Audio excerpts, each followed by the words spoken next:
কিছু সম্পর্ক আছে যেখানে রোজ দেখা হয় না ঠিকই, কিন্তু ভালোবাসার টানটা থাকে বড্ড বেশি। সব ভালোবাসার সম্পর্কে শরীর ছোঁয়ার ইচ্ছে থাকে না, কিছু ভালোবাসার সম্পর্ক মনের গভীর থেকেও তৈরি হয়। তার মধ্যে অন্যতম হচ্ছে লং ডিস্টেন্স রিলেশনশিপ। এই রিলেশনগুলোতে হয়তো মাসের পর মাস, আবার বছরও কেটে যায়, কিন্তু সামনাসামনি দুজনের দেখা হয় না। তাই বলে একে অপরের প্রতি মায়া একটুও কমে না। অন্যান্য রিলেশনের চাইতে লং ডিস্টেন্স রিলেশনশিপের গল্প অনেকটা ব্যতিক্রম আর সুন্দর হয়। এই রিলেশনগুলোতে হয়তো হুট করে কারো প্রেমে পড়া হয়, আর তার সাথে ভালোবাসা নামক মায়ার সৃষ্টি হয়। অন্যান্য রিলেশনে যখন দুজনে একসাথে হাত ধরে হাঁটতে ব্যস্ত, ঠিক তখনই হয়তো লং ডিস্টেন্স রিলেশনশিপে দুজনে ফোনের ওই প্রান্তে গল্প করতে মগ্ন।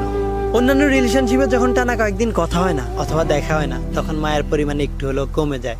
কিন্তু লং ডিস্টেন্স রিলেশনশিপে একদিন কথা না হলে দুজনেই পাগলের মতো হয়ে যায়, আর মায়ের পরিমাণটা অত্যন্ত বেড়ে যায়। এই রিলেশনগুলোতে দুজন দুজনের সাথে দেখা করার ইচ্ছেটা অন্যরকম বেড়ে যায়। এই রিলেশনে দুজন দুজনের সাথে দেখা করতে হলে অনেক অপেক্ষা করতে হয়। আর শত অপেক্ষার অবসান ঘটিয়ে যেদিন দুজনের সামনাসামনি দেখা হয়, সেই দিনটা জীবনের স্পেশাল মোমেন্ট হয়ে সারা জীবন স্মৃতিবদ্ধ হয়ে রয়।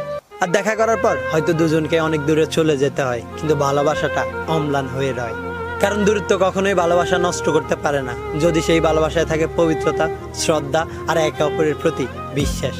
লং ডিস্টেন্স রিলেশনশিপগুলো এমনই হয়, হাজারো দূরত্ব থাকলেও দুজন দুজনকে পাগলের মতো ভালোবেসে যায়। তাই তো শুধু একটাই চাওয়া, শ্রদ্ধা, বিশ্বাস আর ভালোবাসা নিয়ে বেঁচে থাকুক দুটি অন্তরে লং ডিস্টেন্স রিলেশনশিপগুলা।